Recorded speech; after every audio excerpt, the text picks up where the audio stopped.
Hey, salut à toi, j'espère que tu vas bien, moi de mon côté, ça roule. Alors aujourd'hui, on est là pour la deuxième vidéo sur la série Une vidéo par jour pendant tout le mois de septembre. Alors, je vais répondre à une question qui m'a été posée par Laurent. Y a-t-il un lien entre les collimateurs et la photo de paysage? Je prends toutes mes photos avec le collimateur central. Alors Laurent, pour répondre à ta question, d'abord je vais commencer par les collimateurs. Quelle est l'utilité des collimateurs? Il y en a deux. La première, c'est pour faire ta mise au point. Donc sur ton appareil photo, tu as plusieurs collimateurs. Je vais essayer de vous intégrer directement sur l'écran une grille avec des collimateurs.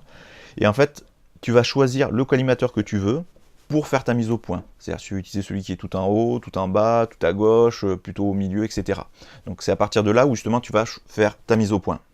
Ce qu'il faut savoir que bon, vu que toi c'est de la photo de paysage, automatiquement il te faut une grande profondeur de champ. Donc ton collimateur tu vas le choisir, et ensuite tu vas utiliser soit la technique de l'hyperfocale, c'est une technique qui permet d'avoir la plus grande profondeur de champ possible, ou simplement tu vas la gérer toi-même en ouvrant ou en fermant ton diaphragme. Ensuite, la deuxième utilité du collimateur, pour ton cas, vu que tu utilises le collimateur central, ça va être la mesure d'exposition. Ça, c'est quelque chose qui est vraiment que les gens oublient assez souvent. D'ailleurs, ça fait l'objet d'un module spécial sur la formation que je suis en train de terminer de créer.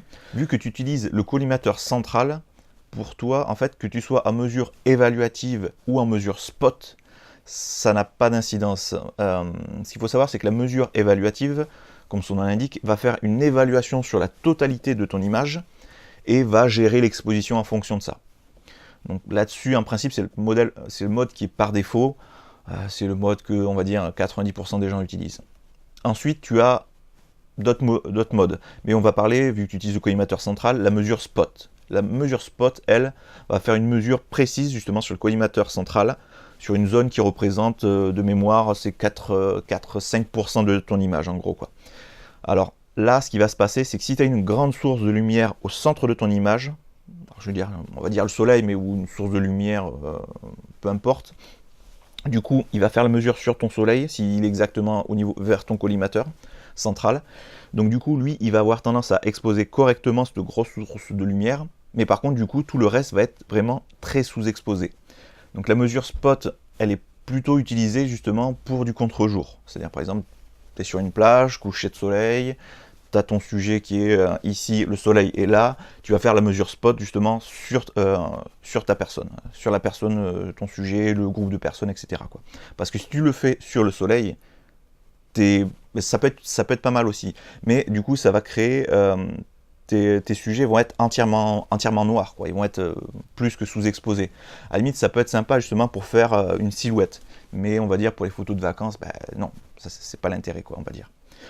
Donc pour répondre à ta question, est-ce qu'il y a un lien entre les collimateurs et la photo de paysage? Oui, dans le sens où ça va vraiment dépendre en fait de ton cadrage. Si tu as vraiment une grosse source de lumière dans ton cadre, il va falloir jouer un petit peu justement avec la mesure spot. C'est-à-dire que tu utilises la mesure spot, tu te positionnes, disons là tu as ta source de lumière, tu fais un cadrage qui est juste ici pour faire une mesure de lumière sur le côté, pour voir à peu près en mode manuel quel temps de pause il te faut, quelle ouverture.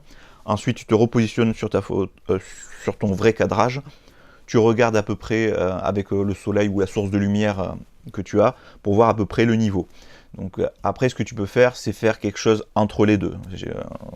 J'ai pas d'exif précis à te donner, mais on va dire une bêtise, quoi. Mais si par exemple avec la source de lumière, tu es à, je sais pas, t'es à 1 millième de seconde et l'autre tu es à 1 250e de seconde, il faut que tu trouves un juste milieu, quoi.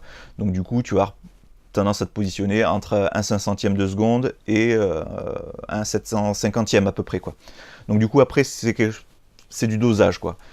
En mode manuel, c'est du dosage que tu peux essayer de faire pour ajuster. Mais le problème qui va se passer, c'est que de toute manière, ta photo, il y aura forcément une partie qui sera surexposée ou une partie qui sera sous-exposée. Ça, c'est le problème des capteurs aujourd'hui. Je vais faire une petite parenthèse. Parce qu'il faut savoir que chaque capteur a une certaine plage dynamique. La plage dynamique, c'est quoi? Pour expliquer simplement, en fait, c'est la capacité de voir dans le noir et dans le très clair, façon de parler.